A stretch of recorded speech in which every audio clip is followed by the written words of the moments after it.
From Lagos, the nation's commercial capital, this is the news at 10, live from Channels Television. Reporting tonight, Hello and welcome and a happy Independence Anniversary. Tonight, President Jonathan makes Independence Anniversary broadcast to the nation, condemns attack on innocent students in Yobe, also sets up advisory committee on national conference.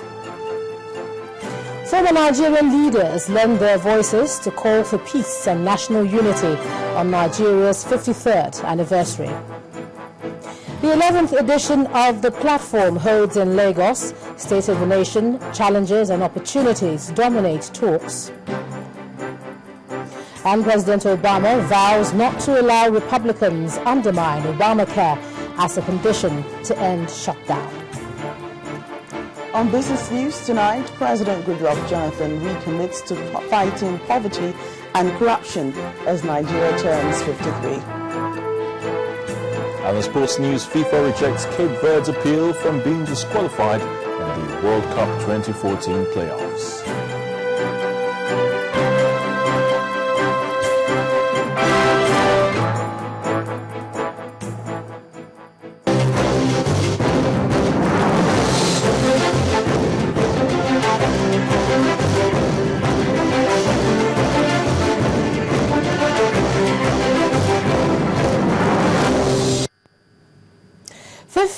Years. That's how long Nigeria has been an independent nation.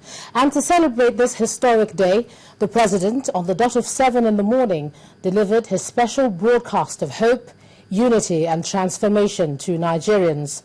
Highlights of the broadcast include the setting up of a 13-man advisory committee with Dr. Femi Okumu as chairman.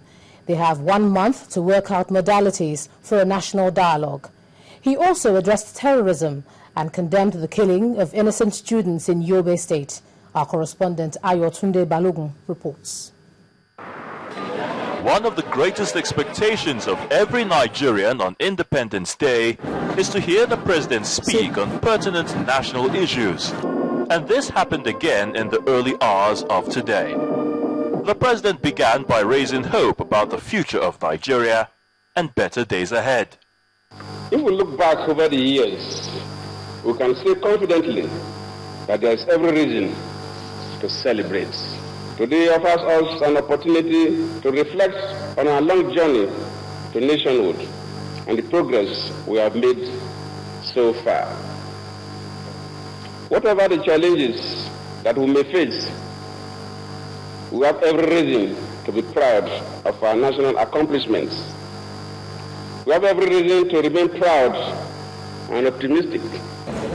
Despite the president's expression of optimism, he's not pleased with the terrorist activities in the northeastern part of the country, particularly the gruesome murder of students who were fast asleep at the College of Agriculture in Yobe State. He says those behind it will certainly be brought to justice. This act of barbarism is a demonstration of the extent to which evil forces will go to destabilize our nation. But I assure you, they will not succeed. The president also used the broadcast to address the call by many groups, civil rights organizations, and indeed other Nigerians on the need to convoke a national conference. Fellow Nigerians, our administration has taken cognizance of suggestions over the years by well-meaning Nigerians on the need for a national dialogue on the future of our beloved country. In demonstration of my avowed belief in the positive power of dialogue in charting the way forward, I have decided to set up an advisory committee whose mandate is to establish the modalities for a national dialogue or conference. The committee will be chaired by Dr. Femi Okumu, while Dr. Akilu Indabawa will serve as the secretary. The full membership of the committee will be announced shortly. I expect the report to be ready in 1 month, following which the nation will be briefed on the nomenclature, structure, and modalities of the dialogue. The president's speech ended with a strong commitment and rededication to the service of the country.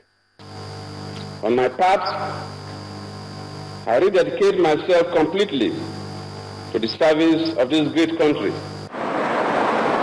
He believes the spirit of Nigeria should be rekindled to ensure that every Democrat and every lover of peace in Nigeria continues to live in a free and secure nation. Ayotunde Balogun, reporting for Channels Television News. Meanwhile, the presidency has released the full list of the members of the Advisory Committee on National Dialogue.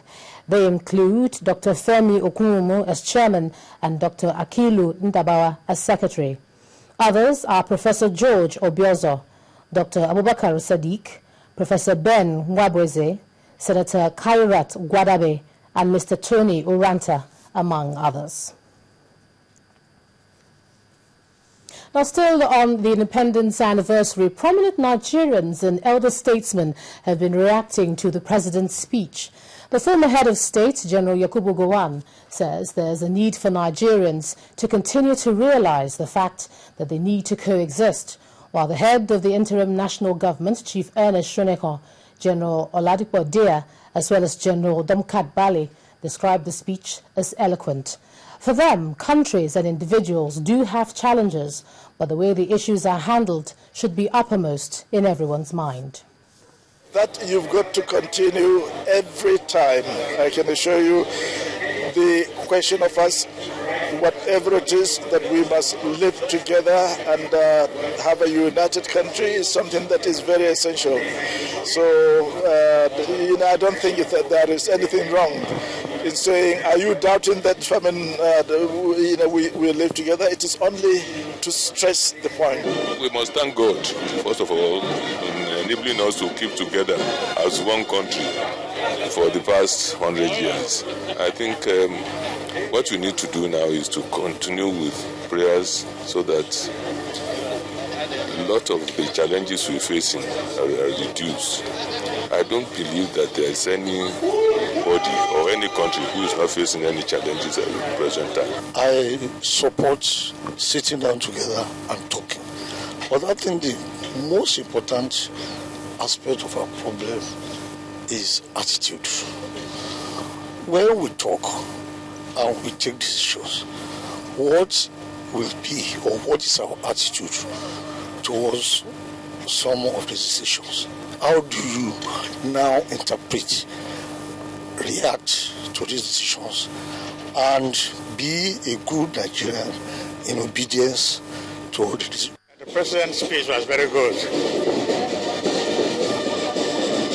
I supported it every sentence. It went very well. Nigeria has come. It will remain Nigeria. It will grow from strength to strength with the years to come. We'll make mistakes and so on, but it will become stronger and stronger, God willing. Now, in the words of another elder statesman who was a minister in the First and Second Republic, Chief Richard Akinjide, Nigeria, like any other nation, has its challenges. The senior advocate of Nigeria believes that no matter the issues that arise, the country can weather the storm. He was a guest on the Independence Day special of our breakfast show, Sunrise Daily, today. Life is a combination of the good and the bad. I accept what you said. Didn't America have their war, civil war?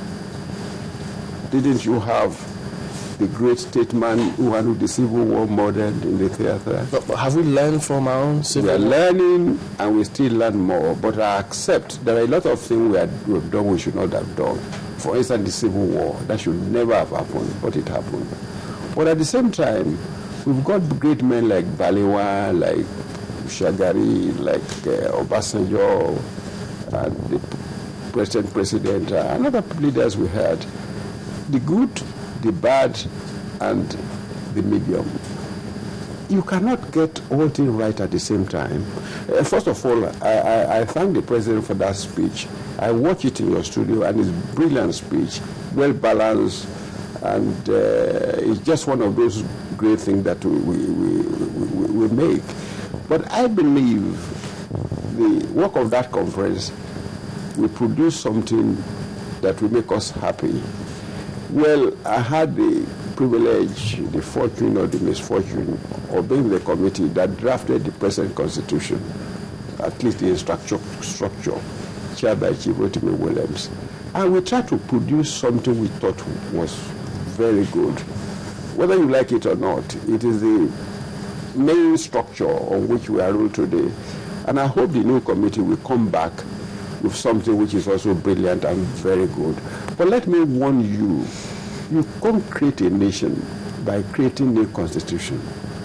It is not the constitution that really makes a nation. It is the people, your character, your attitude, your belief, and what is more important, a belief that a nation is one, indelible, and it should remain that forever. Well, elder statesman and minister in the First and Second Republic, Chief Richard Akinjide. In part 2, after the break, our continuing series on Nigeria at 53. Tonight, we look at politics. That's in a moment. Please stay with us.